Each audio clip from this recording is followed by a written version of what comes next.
আমাদের অনন্য স্টোরি সকল প্রকার পার্ট গল্প দেখতে আমাদের চ্যানেলটি সাবস্ক্রাইব করে পাশে থাকা বেল আইকনটিতে ক্লিক করে অল নোটিফিকেশন অন করে দিন। পারবি তো? হ্যাঁ পারবো। এইটা আবার এমন কি কঠিন কাজ যে পারবো না? কথাটি বলে চারু আহানের হাত থেকে রুমালটা নিয়ে রুমাল দিয়ে পানি বন্ধ করার চেষ্টা চালাতে থাকে। বারবার চেষ্টা করার পরও চারুর হাতে আসে শুধু ব্যর্থতা। হয়েছে চেষ্টা করা? চারু আহানের কথা শুনে অসহায় দৃষ্টিতে তাকিয়ে থাকে। একটা কাজ করা যায়, দুজন মিলে একসাথে ট্রাই করার চেষ্টা করতে পারি। Good idea. তারপর আহান আর চারু একসাথে মিলে চেষ্টা করতে থাকে। অনেক চেষ্টা করে পানি বন্ধ করতে সফল হয় তারা। উফ, ফাইনালি বন্ধ হয়েছে। কথাটি বলে আহান চারুর দিকে তাকিয়ে জোরে জোরে হাসতে লাগলো। উফ চারু, তুমি তো অর্ধেক গোসল হয়ে গিয়েছো, আসো তোমাকে পুরো গোসল করিয়ে দিই। কথা বলে আহান চারুর কাছে এসে ওর চুলগুলো জোরে জোরে ঝাপটাতে থাকে, যার কারণে আহানের চুলের পানিগুলো এসে চারুর মুখে গিয়ে পড়ে। চারু আহানকে থামানোর জন্য ভুলক্রমে আহানের ব্যথার হাতটা ধরে বসে। সরি, আমি খেয়াল করিনি। ইটস ওকে বাবা, আমি ব্যথা পাইনি। পানিতে আপনার হাতে ব্যান্ডেজটা ভিজে গেছে, আসেন চেঞ্জ করে দিই। ও হ্যাঁ।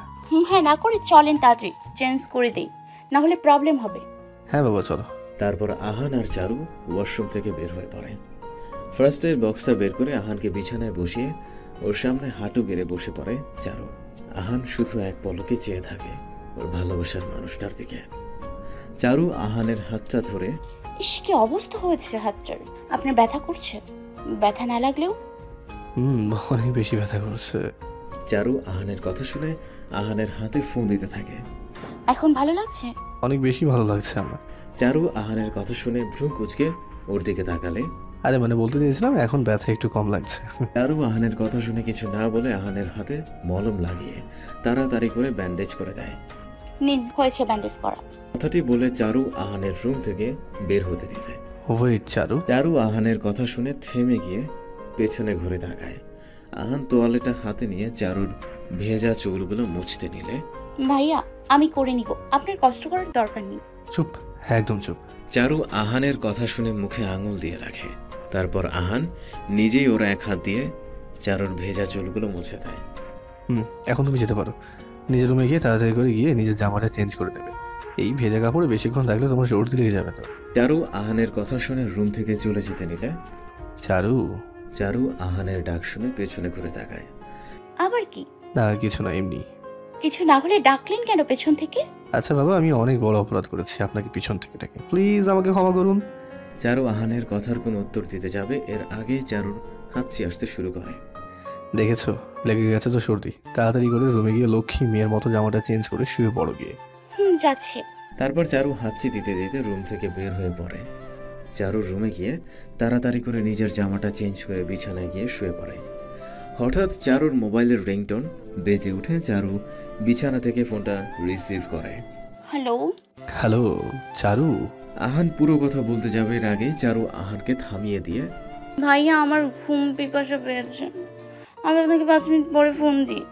কথাটি বলে ফোনটা কেটে দেয় চারু। তারপর চারু এক গ্লাস পানি খেয়ে বিছানায় গিয়ে ঘুমিয়ে পড়ে। আহানকে কল দিতে পুরোপুরি ভুলেই যায় চারু। ওদিকে আহান চারুর ফোনের অপেক্ষা করতেই থাকে বোকার মতো করে। 5 মিনিটের বদলে তো 8 ঘন্টা হয়ে গেল, এখনো কল দিচ্ছে না কেন? আমি কল দেবো না। না না, ও পরে বিরক্ত বোধ করবে। আমি কল দিলে এর থেকে আমি ওর ফোন দেওয়ার অপেক্ষা করতে থাকি। একদিকে চারুর শান্তির ঘুম ঘুমাচ্ছে, অন্যদিকে আহান চারুর ফোনের অপেক্ষায় বসে আছে। অপেক্ষা করতে করতে আহানও ঘুমিয়ে পড়ে। সকালে বাড়ির দরজায় কেউ নক করলে চারু গিয়ে তাড়াতাড়ি করে দরজাটা খুলে দেয়।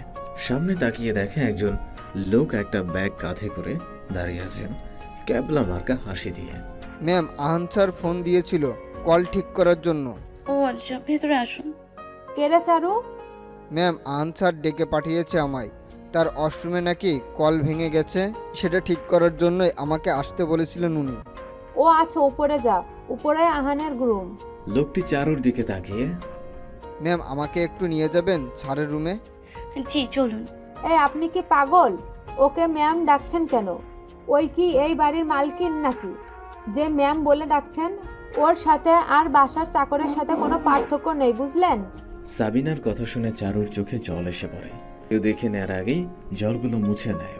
লোকটি চারুর দিকে তাকিয়ে থাকলে, ওই চারু, শুনতে পাচ্ছিস না কিছু? যা এই লোকটাকে আহানের রুমে নিয়ে যা। সারাদিন বসে বসে খাস, একটু তো হাত পা চালা। আঙ্কেল আসেন আমার সাথে। চলুন। তারপর চারু লোকটিকে আহানের রুমের ভেতরে নিয়ে গিয়ে, ভাইয়া কল ঠিক করার জন্য লোক এসছে, আঙ্কেল ওয়াশরুমটা ওই দিক। কথাটা বলে চারু রুম থেকে বের হতে নিলে লোকটি চারুকে পেছন থেকে ডাক দেয়। এই বুয়া, আমার জন্য এক গ্লাস পানি নিয়ে আয়। লোকটির কথা শুনে আহানের রাগ যেন সাত আসমানে পৌঁছায়। রাগের মাথায় আহান লোকটির কলার চেপে ধরে। How dare you! চারুকে বুয়া বলে ডাকা সাহস হলো কিভাবে আপনার? ওকে জানেন? চারু আহানকে ধরে, প্লিজ ভাইয়া, ওনাকে ছাড়ুন। হ্যাঁ স্যার, আমার কলার ছাড়ুন। আমার কি দোষ? আপনার মাই তো বলেছে সে এই বাড়ির বুয়া, তাই তো আমি ওকে। লোকটি পুরোপুরি কথাটা বলার আগেই আহান চিৎকার দিয়ে, এরফ, আরেকবার এই শব্দের উচ্চারণ করার মতো ভুল মোটেও করবেন না। আপনি আমার বাবার বয়সী, তাই বয়সে রেসপেক্ট করছি। তা না হলে আজ আপনার যে কী অবস্থা হতো সেটা আমি নিজেও জানি না। নাও লিভ ফ্রম মাই রুম। লোকটি আহানের রাগ দেখে প্রচন্ড ভয় পেয়ে যায়। হুড় হুড় করে বেরিয়ে পড়ে বাসা থেকে। আপনার এত রাগ করাটা ঠিক হয়নি। জানি কি করবো বল, নিজের ভালোবাসার মানুষটাকে কেউ এভাবে ডাকলে কারোরই মাথা ঠিক থাকে না। মিসেস সাবিনা আহানের রুমে ভেতরে ঢুকে, কি রে আহান, লোকটি চলে গেল কেন? মা, তুমি লোকটাকে কি বলেছো? কি বলেছি? মা, একটা কথা সবসময় মনে রাখবা, চারু আমাদের বাসার কোনো সার্ভেন্ট না, ও আমাদের ঘরের একজন সদস্য। তাই ভুলেও কাউকে বলার চেষ্টা করো না যে ও আমাদের। থাক, বাদ দাও। আহানের বলা কথা শুনে চারুর চোখে জল এসে পড়ে, কিন্তু সেটা কষ্টের না, খুশির। আহান আর মিসেস সাবিনা তার দেখার আগেই নিজের চোখের জল মুছে নেয় চারু। তারপর আহান ওর মাকে বিছানায় বসিয়ে তার সামনে হাঁটু গেড়ে বসে, মা, আশা করি তুমি আমার কথাটা বুঝতে পেরেছো। আর বাসায় যারা কাজ করে তাদেরকেও এখন থেকে বউয়া চাকরি এইসব বলে ডাকবে না। মিসেস সাবিনা আহানের কথা শুনে, আজ তোর জন্য আমার ছেলে আমাকে শোনাচ্ছে, তাই না? এর শোধ আমি ঠিকই নিব। আচ্ছা, আর ডাকবো না। কথাটি বলে চলে যায় মিসেস সাবিনা আহানের রুম থেকে। চারুও চলে যায় আহানের রুম থেকে বের হয়ে। চারু আর মিসেস সাবিনা রুম থেকে চলে গেলে আহান ওর ফোনটা নিয়ে কাউকে কল দেয়। ফোনটা রিসিভ হলে, স্যার প্লিজ ক্ষমা করবেন। না আঙ্কেল, ক্ষমতা আমার চাওয়া উচিত আপনার কাছে।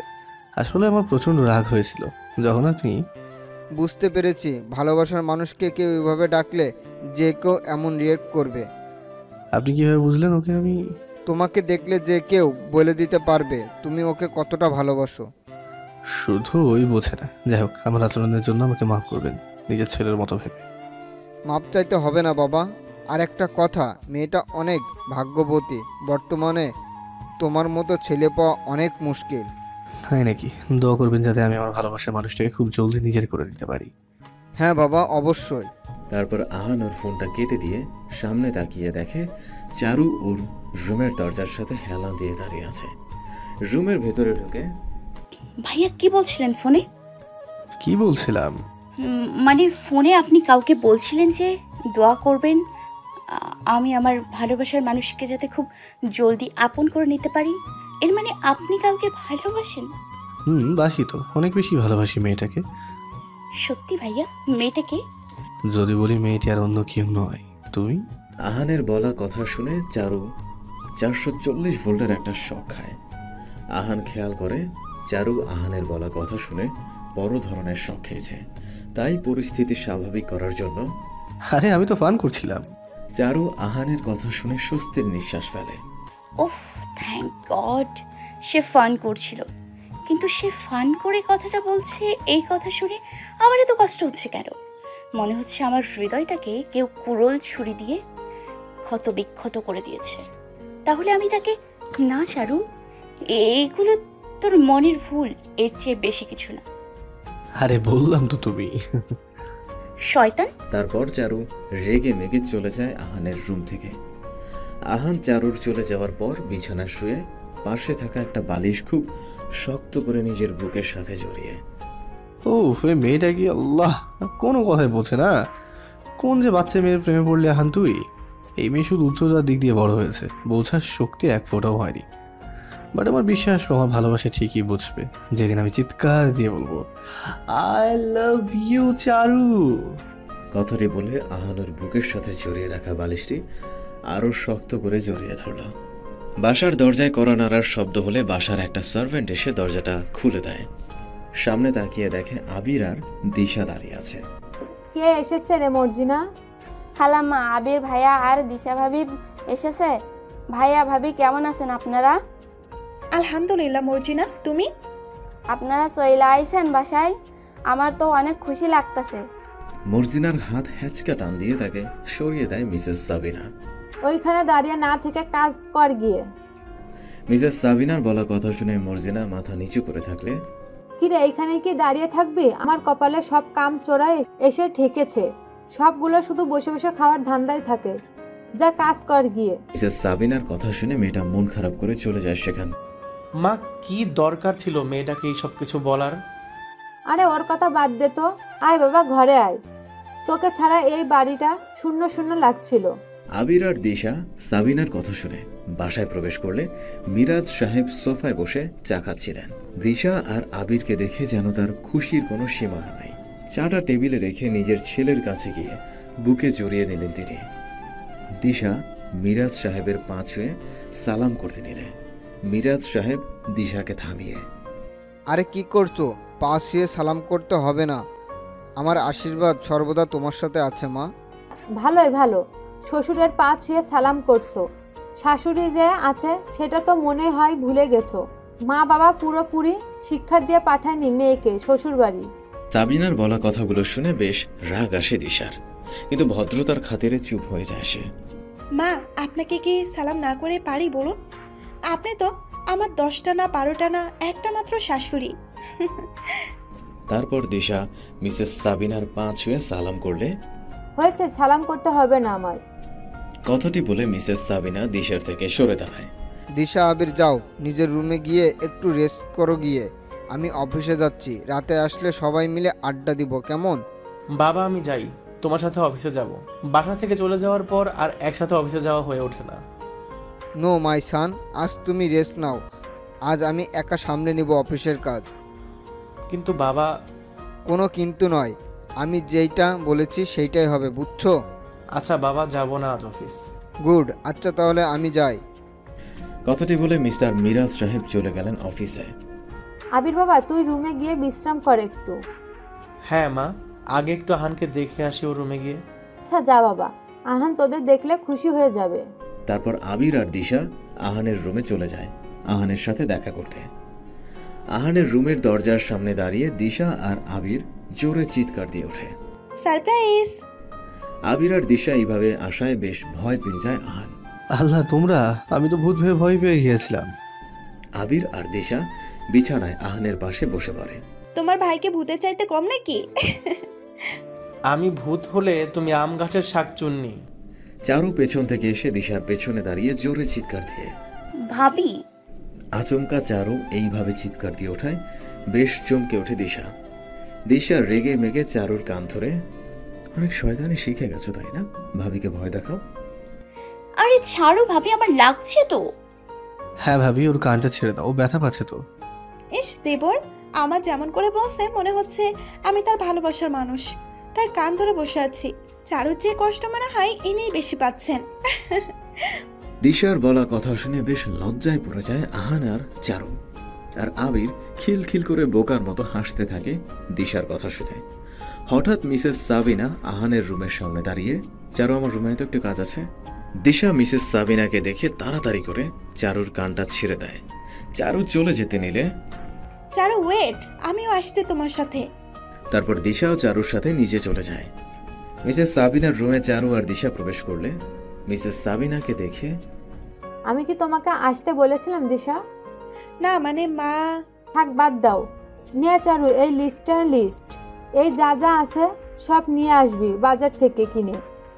একটা জিনিসও যেন বাদ না পড়ে। কাকিমা, ড্রাইভার আঙ্কেলকে পাঠিয়ে বাজারটা আনা যায় না? মিসেস সাবিনা চারুর কথা শুনে ওর দিকে চোখ রাঙিয়ে তাকালে। আসলে সকাল থেকে আমার একটু খারাপ লাগছে, তাই বলছিলাম আর কি। তোর কোন দিন ভালো লেগেছে বলবি? সারা দিন ভর ন্যাকামি করিস। চারু মিসেস সাবিনার কথা শুনে আর কথা বাড়ানো ঠিক মনে করল না।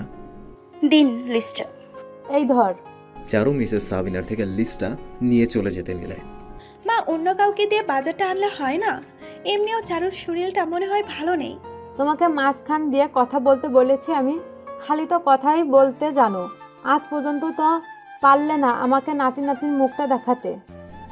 দিশা কিছু বলতে যাবে, চারু দিশাকে থামিয়ে দিয়ে। ভাবি প্লিজ কথা বাড়িও না। কথাটি বলে চলে যায় চারু সেখান থেকে। দিশা চারুকে থামাতে চাইলে কিছু বলার সাহস হয় না মিসেস সাবিনাকে দেখে। রাস্তায় বের হয়ে চারু রিক্সা খুঁজলে কোনো রিক্সাই খালি না পেলে পায়ে হেঁটে যাওয়ারই সিদ্ধান্ত নেয় ও। কিন্তু যতই হাঁটছে ততই খারাপ লাগছে ওর। সূর্যের তাপ যেন ঠিক ওর মাথার কাছে এসে ঠেকছে। বহু কষ্ট করে অবশেষে বাজারে পৌঁছাতে সফল হয় চারু বাসায়। আহান আর আবির মিলে আহানের রুমে বসে গল্পগুজব করতে থাকে। হঠাৎ দিশা আহানের রুমে এসে মুখ গোমরা করে বসে থাকে আবিরের পাশে গিয়ে। কি হলো শাকচুন্নি, এইভাবে মুখ পেঁচার মতো করে আছো কেন?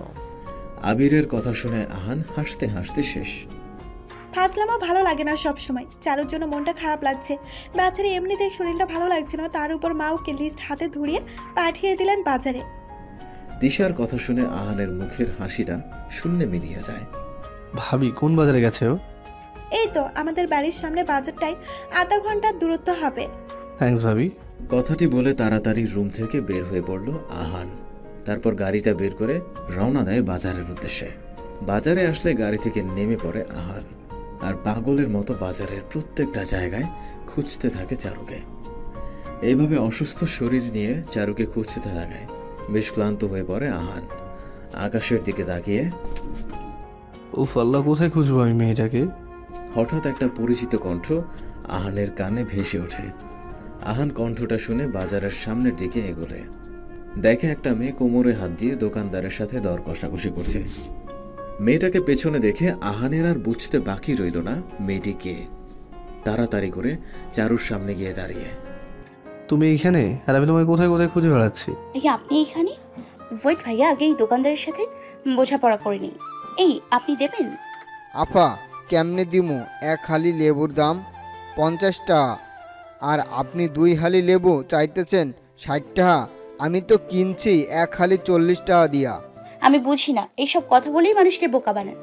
আমি মোটেও বোকা নই, তাই আমাকে বোকা বানানোর চেষ্টা করবেন না। মিথ্যা বলে আপনার সামনে 2টা দাঁত কাউ এসে নিয়ে যাবে, ঠোকর দিয়ে। ওয়েট, লাইক সিরিয়াসলি কিসব উল্টো পাল্টা বলছো? ভাইয়া দিন তো, আপনি যে দামে বলেছেন সেই দামে দিন। না ভাই থাক নেন, আপা আপনার বলা দামেই দাম রাখলাম। কথাটি বলে তাড়াতাড়ি করে লেবুগুলো একটা থলির মধ্যে ঢুকিয়ে চারুর হাতে দিয়ে দেয় লোকটি। চারু দাম নিতে চাইলে আহান চারুকে দামিয়ে, তোমার দাম দেওয়া লাগবে না, আমি দিয়ে দিচ্ছি, তুমি গিয়ে গাড়িতে বসে যাও। ইস, আমাকে কি আপনার বোকা মনে হয়? আমি কি কিছুই বুঝি না? আমি সব বুঝি। আমি চলে গেলে আপনি লোকটাকে 100 টাকাই দিয়ে দেবেন। লোকটি শুধু অবাক হয়ে চারুর কথা শ্রবণ করছিল। আচ্ছা ম্যাডাম, আপনিই দিয়ে দেন টাকা।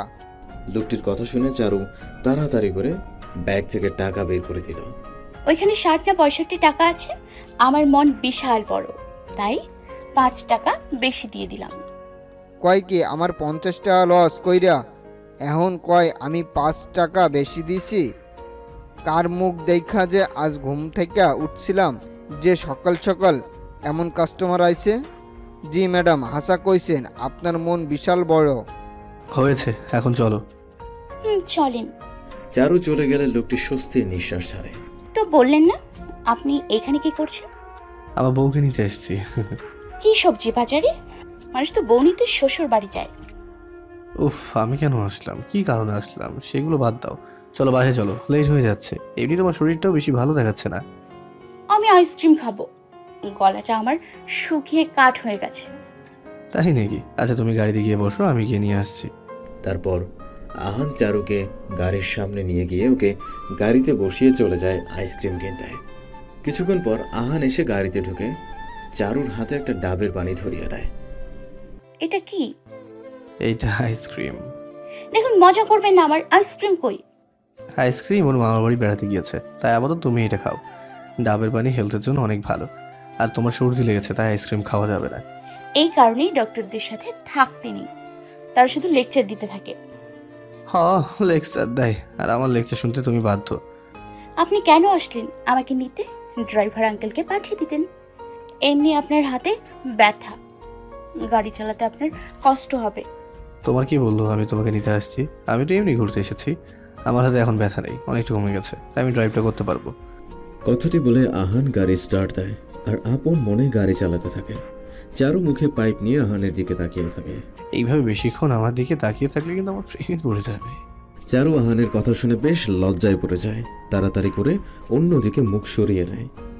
আহান গাড়ি চালানোর ফাঁকে ফাঁকে চারুকে দেখে যাচ্ছিল। পুরোই বাচ্চাদের মতো করে আওয়াজ করে ডাবের পানি খাচ্ছে চারু। কিছুক্ষণের মধ্যে বাড়ি পৌঁছালো ওরা। দরজায় নক করলে মিসেস সাবিনা এসে দরজা খুলে দেয়। চারু আর আহানকে একসাথে দেখে তার হাসি মাখা মুখটা নিমিষেই ফ্যাকাশে হয়ে পড়ে। আহান, তুই বাইরে গেলি কবে? আর বাইরেই বা গিয়েছিস কেন এই অসুস্থ শরীর নিয়ে? আসলে মা, আসলে আন্টি ভাইয়া আমাকে নিয়ে আসতে গিয়েছিল বাজারে। দূর পাগল, কি বলছিস আবল তাবল?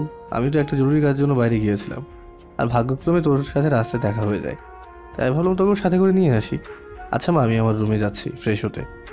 তারপর সেখান থেকে তাড়াতাড়ি করে কেটে পড়ে আহান। আচ্ছা কাকিমা, এই বাজারের ব্যাগটা রান্নাঘরে রেখে আসি। চারু চলে যেতে নিলে মিসেস সাবিনা চারুর ডান হাতটা ধরে ওকে থামিয়ে দিয়ে, তুই কি এত নাজুক করলি যে তোকে নিয়ে আসার জন্য আরেকজনকে যেতে হয়? আমি জানি আহান আমার সাথে মিথ্যা বলেছে। আহানের বলা কথা শুনে নিজেকে ভুলেও এই বাড়ির সদস্য ভাবিস না চারু। তুই এই বাড়ি বোঝা ছাড়া আর কিছুই না। সাবিনা চারুর হাত শক্ত করে ধরায়। বেশ কষ্ট পাচ্ছে চারু। সাবিনা তার কথা বলে চারুর হাতটা ছেড়ে চলে যায় সেখান থেকে। কিছুক্ষণ পর উফ, এই চারুকে তো দেখছি না কতক্ষণ ধরে। তারপর নিজের রুম থেকে বের হয়ে শুলে চলে যায় আবির আর তিশার রুমে। ভাবি, চারুকে কোথাও দেখেছো? না, কেন? না না, এমনি। কথাটি বলে চলে যায় আহান। বাসার প্রত্যেকটা রুমে চেক করে কিন্তু কোথাও খুঁজে পায় না আহান। হয়তো চারু ছাদে আছে। তারপর আহান ছাদে গিয়েও চারুকে খুঁজতে থাকে পাগলের মতো করে, কিন্তু ওর হাতে আসে শুধু ব্যর্থতা। উফ আহান, সব রুম চেক করলি কিন্তু চারুর রুমটাই তো চেক করলি না। কথাটি বলে তাড়াতাড়ি করে চলে যায় চারুর রুমে। রুমের দরজায় নক করলে কারো রেসপন্স না আসলে আহান চারুর রুমের ভেতর ঢুকে পড়ে। চারু, চারু বলে ডাকতে থাকে আহান। আমি এখানে ভাইয়া। কোথায় তুমি? আমি খাটের নিচে। আহান চারুর কথা শুনে বেশ অবাক হয়ে পড়ে। খাটের সামনে নিজের হাঁটু গেড়ে বসে। আহান খেয়াল করলো চারু ঘাটের নিচে লম্বা হয়ে মাথা নিচু করে শুয়ে আছে। এই তুমি এখানে খাটের নিচে কি করছো? দেখতে পাচ্ছেন আমি কান্না করছি। আহান খেয়াল করলো চারু চোখের পানি নাকের পানি একাকার করে ফেলেছে কান্না করতে করতে। কি হয়েছে? এইভাবে কান্না করছো কেন, সেটা তো বলবে। বাবার কথা খুব মনে পড়ছে ভাইয়া। সে আমাকে একা রেখে চলে কেন গেল? আমাকে কেন তার সাথে করে নিয়ে গেল না? তাকে ছাড়া যে আমি বড্ড বেশি একা হয়ে গেছি। দুনিয়াতে আমার আপন বলতে কেউ নেই। খাটের নিচ থেকে বের হও চারু। আমি বের হব না। দেখো চারু, লাস্টবারের মতো করে বলছি, বের হও, নাহলে কিন্তু ভালো হবে না। চারু আহানের কথা শুনে বেশ ভয় পেয়ে যায়। তাড়াতাড়ি করে খাটের নিচ থেকে বের হয়ে পড়ে চারু। আহান চারুর এক হাত টেনে রুম থেকে বের করে সোজা বাইরে এনে দাঁড় করায়। যে যার রুমের মধ্যে থাকা চারুকে এইভাবে বাইরে নিয়ে যাওয়ায় কারো প্রশ্নের সম্মুখীন হতে হয়নি আহানকে। গাড়িতে ওঠো চারু। কি? উফ, কি না করে গাড়িতে উঠে বসো, যাও। চারু আহানের কথা শুনে তাড়াতাড়ি করে গাড়িতে উঠে পড়ে। আহানও গাড়িতে উঠে। চারু, সিট বেল্টটা লাগাও। চারু খেয়াল করলো আহান প্রচুর রেগে আছে, তাই কথা না বাড়িয়ে বাধ্য মেয়ের মতো সিট বেল্টটা লাগিয়ে নেয়। চারুর সিট বেল্টটা লাগানো হলে আহান খুব স্পিডে গাড়ি ড্রাইভ করতে থাকে। গাড়িতে বসে চারু হাজারো প্রশ্ন করতে থাকে, কিন্তু আহান শুধু মুখটা গম্ভীর করে ড্রাইভিংই করে যায়। একটা উঁচু পাহাড়ের সামনে এসে আহান গাড়িটা থামিয়ে দিয়ে, গাড়ি থেকে নামো চারু। চারু আহানের এমন রাগান্বিত ফেস দেখে কোনো কথা না বাড়িয়ে গাড়ি থেকে নেমে পড়ে। আহানও গাড়ি থেকে নেমে চারুর হাত ধরে পাহাড়ের উঁচু চূড়ায় নিয়ে দাঁড় করায়। চারপাশে শুধু গাছগাছালি আর পাখির ডাক। আমাকে এখানে নিয়ে আসলেন কেন? আমাকে মেরে ফেলার প্ল্যান করেছেন নাকি? হ্যাঁ, এখানে এনে হ্যাঁ ভাইয়া, আমার হাত ছাড়ুন। আমি এত তাড়াতাড়ি মরতে চাই না। Sorry Charu, it's very late.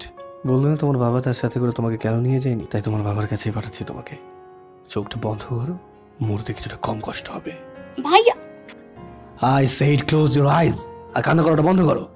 করছি তো, মরার আগে কি একটু কান্নাও করতে দিবেন না নাকি? তারপর চারু ওর চোখগুলো বন্ধ করে নিলে আহান চারুর দিকে তাকিয়ে একটা দীর্ঘশ্বাস ফেলে আকাশের দিকে তাকিয়ে নিজেও নিজের চোখগুলো বন্ধ করে। I love you, Charu. I love you Charu, I love you Charu, I love you Charu. আহানের বলা কথাগুলো প্রতিধ্বনিত হয়ে পাহাড়ের চারপাশে ভেসে ওঠে। চারু আহানের বলা কথাগুলো শুনে তাড়াতাড়ি করে নিজের চোখ জোড়া খুলে আহানের দিকে অবাক দৃষ্টিতে তাকিয়ে থাকে। অবাক হচ্ছ তাই না? চারু মাথা নাড়িয়ে হ্যাঁ সূচক উত্তর দেয়। আসলে যেদিন তোমাকে প্রথম দেখি সেই দিনই তোমাকে ভালোবেসে ফেলি, কিন্তু কখনো তা বলার সাহস আর সুযোগ কোনোটাই হয়ে ওঠেনি। কিন্তু আজ আমি চিৎকার দিয়ে বলতে চাই, I love you Charu, I love you so so much. আসলে ভাইয়া, কি বলো চারু? আসলে ভাইয়া আমি অন্য কাউকে ভালোবাসি। ওর ফ্যামিলির মানুষ কেউ রাজি হচ্ছে না, বিশেষ করে ওর মা। তাই আমরা সিদ্ধান্ত নিয়েছি ওর কোনো ভালো চাকরি হলে আমরা কাজী অফিসকে বিয়ে করে ফেলবো।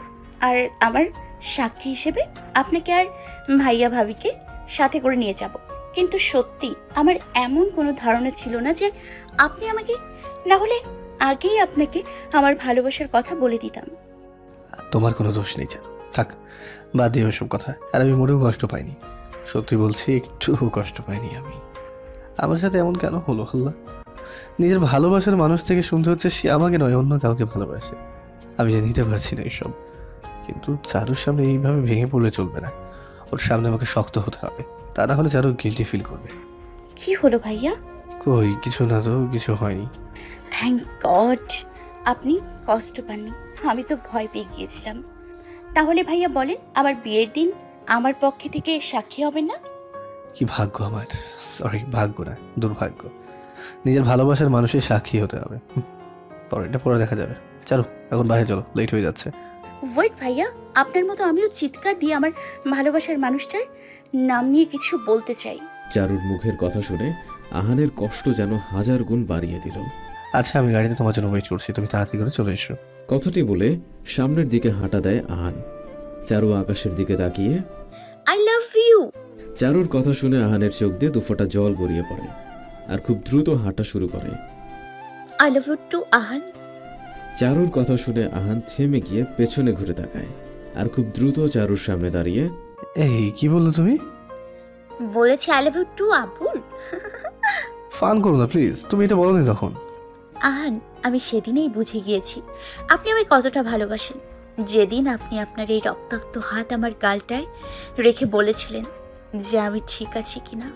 একটা ভালোবাসার মানুষই তো একমাত্র পারে নিজের কষ্টের মধ্যে থাকার পরেও নিজের ভালোবাসার মানুষটার কথা চিন্তা করা। তো এতদিন অ্যাক্টিং করছিলে কেন? হ্যাঁ না বোঝা।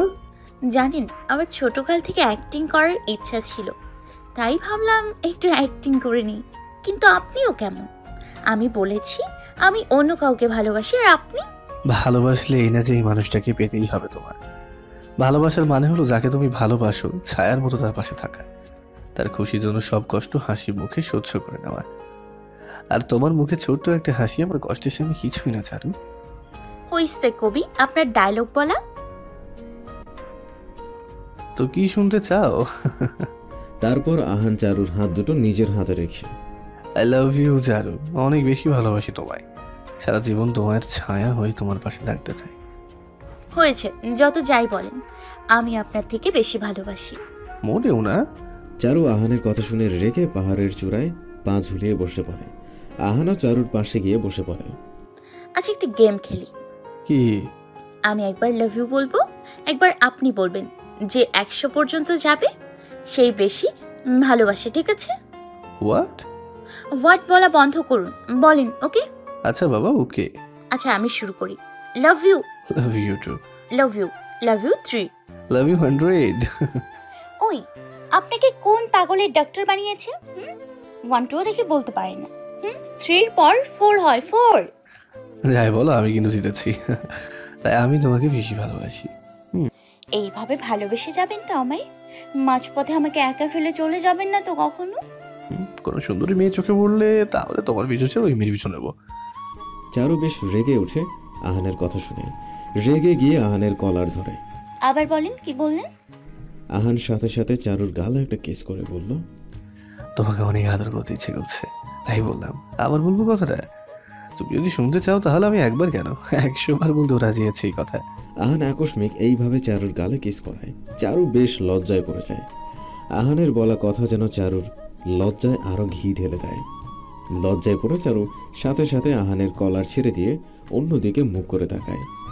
কি বলবো বাবা? না তো বলার দরকার নেই। ইস, কি সব পচা পচা কথা বলছে শয়তান একটা।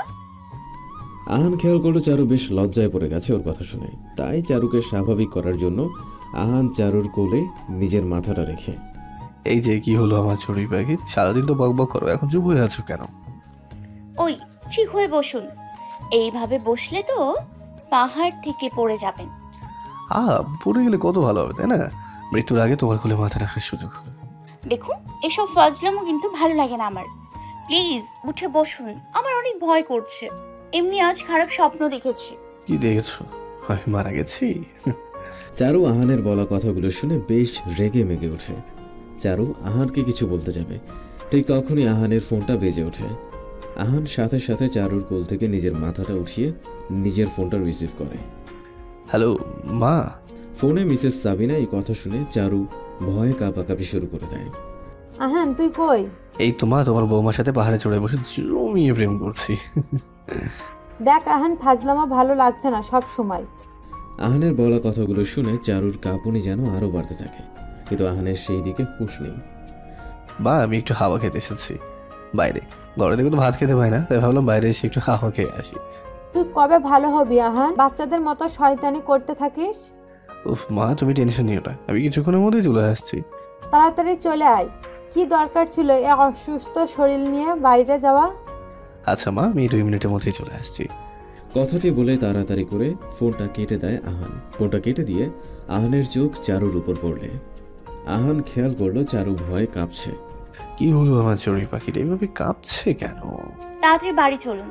কাকিমা জানতে যদি পারে আমি আপনি একসাথে, তাহলে দুজনকে লবণ তেল ছাড়া ভর্তা বানিয়ে খাবে। আহান চারুর কথা শুনে খিলখিল করে হাসতে থাকে। উফ, আপনি হাসা বন্ধ করুন আর তাড়াতাড়ি করে বাসায় চলুন। বাবা চলো।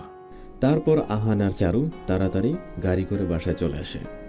গাড়ি থেকে নেমে মেইন গেটের সামনে আসলে চারু হুড় হুড় করে বাসার কলিং বেল বাজাতে নিলে। ওয়েট চারু, মা হয়তো জানে না তুমি বাইরে গেছো, তাই আমি আগে ঢুকছি, তুমি একটু অপেক্ষা করো। আচ্ছা। তারপর চারু গেটের এক সাইডে লুকিয়ে রাখলে আহান কলিং বেল বাজায়। মিসেস সাবিনা এসে দরজা খুলে দিয়ে আহানকে সামনে দেখলো। কি রে, এখন আসা হলো বাসায়? কখন থেকে তোর অপেক্ষায় বসে আছি। মা সে অনেক কথা, চলো আমার রুমে গিয়ে সবকিছু খুলে বলি। দাঁড়া, আগে দরজাটা তোর লাগিয়ে নেই। বাইরে তো চারু, মা দরজা লাগিয়ে দিল, ভেতরে আসবে কিভাবে? আরে মা, বাসায় এত মানুষ থাকতে তুমি কেন করবা? তুমি আমার সাথে রুমে চলো, অন্য কেউ দরজা লাগিয়ে দেবে। কথাটি বলে তাড়াতাড়ি করে আহান মিসেস সাবিনাকে নিয়ে নিজের রুমে চলে যায়। সেই সুযোগে চারু তাড়াতাড়ি করে বাসার ভেতর ঢুকে বাসার দরজাটা লাগিয়ে জলদি করে নিজের রুমে চলে যায়। নিজের রুমে ঢুকে দরজাটা লাগিয়ে দেয় চারু।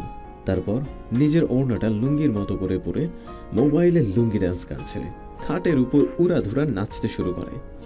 সাধারণত চারু যেদিন অনেক বেশি খুশি থাকে সেই দিনই এমন লুঙ্গি ডান্স গান ছেড়ে আপন মনে নাচতে থাকে। রাতের বেলায় চারু আর দিশা মিলে খাবার টেবিলে খাবার সাজাতে নিলে মিসেস সাবিনা চারুকে দেখে, কি রে সারু, আজ সারাদিন কই ছিলি? কই আর থাকবো, নিজের রুমেই ছিলাম। তো নবাবজাদি, আপনি রুমের মধ্যে বসে বসে এতক্ষণ কি করছিলেন শুনি? ঘরে যে এত কাজ পড়ে থাকে সেইটা কি আপনার চোখে পড়ে না? এই তো লুঙ্গি ডান্স দিচ্ছিলাম। চারু আজ এত খুশি যে কার সামনে কি বলছে সেই দিকে ওর হুঁশে নেই। সাবিনা চারুর কথা শুনে রাগী লোক নিয়ে ওর দিকে তাকিয়ে কিছু বলতে যাবে, ঠিক সেই মুহূর্তে আহান এসে হাজির। মা আমার অনেক বেশি ক্ষুধা লেগেছে, প্লিজ তাড়াতাড়ি করে আমাকে খাইয়ে দাও না নিজের হাতে। আমাকেও খাইয়ে দিতে হবে তাহলে। আচ্ছা বাবা, আজ আমার 2 ছেলেকে নিজ হাত দিয়ে খাইয়ে দিব আমি। হঠাৎ মিরাজ সাহেব এসে চেঁচিয়ে বলে ওঠে, প্লিজ আমার রিনা খান, আমাকেও আজ নিজ হাতে খাইয়ে দাও। দেখলে আহান আবির, তোর বাবা কি বলছে? এসব আমাকে নিয়ে আমি নাকি রিনা খান? উফ মা, বাবা তো শয়তানি করছে। একটা কাজ করো, আজ তুমি নিজ হাত দিয়ে আমাদের সবাইকে খাইয়ে দাও, মার হাতে খাবারের স্বাদই আলাদা। হ্যাঁ মা, প্লিজ। চারু শুধু নীরব হয়ে দাঁড়িয়ে আছে, কারণ ও জানে মিসেস সাবিনা কখনো তার নিজ হাত দিয়ে ওকে খাইয়ে দিবে না। হঠাৎ মিসেস সাবিনা বলে উঠলেন, আচ্ছা বাবা, আমি সবাইকে খাইয়ে দিব নিজ হাতে। মিসেস সাবিনার বলা কথাগুলো শুনে চারু চমকে ওঠে। এটা হয়তো ওর ধারণার বাইরে ছিল যে মিসেস সাবিনা ওকে তার নিজ হাতে খাইয়ে দেবে। তারপর মিসেস সাবিনা সবাইকে নিজ হাতে খাইয়ে দিতে লাগলো। যখন তিনি চারুকে খাইয়ে দিতে নেয়, আমি নিজ ইচ্ছায় তোকে খাইয়ে দিচ্ছি না, আহানের খুশির জন্যই তোকে খাইয়ে দিচ্ছি। আমি না বললে আহান কষ্ট পেত, সেটা আমি চাই না। তারপর মিসেস সাবিনা তার হাতে থাকা ভাতের লোকমাটা চারুকে খাইয়ে দেয়। আমি জানি কাকিমা, আপনি নিজ ইচ্ছে আমাকে খাইয়ে দিচ্ছেন না, কিন্তু আজ আপনি আমাকে খাইয়ে দিচ্ছেন, সেটাই আমার কাছে অনেক। জন্ম হওয়ার সময় মা মারা যাওয়ায় মার হাতে খাবার খাওয়ার সৌভাগ্য হয়ে ওঠেনি। অন্য বাচ্চাদেরকে যখন তার মা নিজ হাতে খাইয়ে দিত, তখন আমার অনেক বেশি কষ্ট হতো। বারবার আল্লাহর কাছে কান্না করে বলতাম, আমার মা নেই কেন আমাকে খাইয়ে দেওয়ার জন্য। কিন্তু আজ আমার সেই সৌভাগ্য হয়ে উঠেছে মার হাতে খাবার খাওয়ার, আর সেটাই শুধুমাত্র আহানের জন্য। কথাগুলো ভাবতে ভাবতে চারুর চোখ বেয়ে জল গড়িয়ে পড়ে। কেউ দেখার আগেই তাড়াতাড়ি করে চারুর চোখের জল মুছে দেয়, কিন্তু আহান তার ঠিকই খেয়াল করে। জানি মার হাতের খাবার খেতে পেয়ে খুশিতে তোমায় কান্না পাচ্ছে, কিন্তু আমার চড়ুই পাখির চোখে কান্না মোটেও ভালো লাগে না। আজ হয়তো মা আমার কথা মান রাখার জন্য সবার সাথে তোমাকেও খাইয়ে দিচ্ছে, কিন্তু একদিন ঠিকই মা খুশি হয়ে তোমাকে নিজ হাতে খাইয়ে দেবে, আই প্রমিস। সেদিন বেশি দূরে নয়। হঠাৎ আবির বলে ওঠে,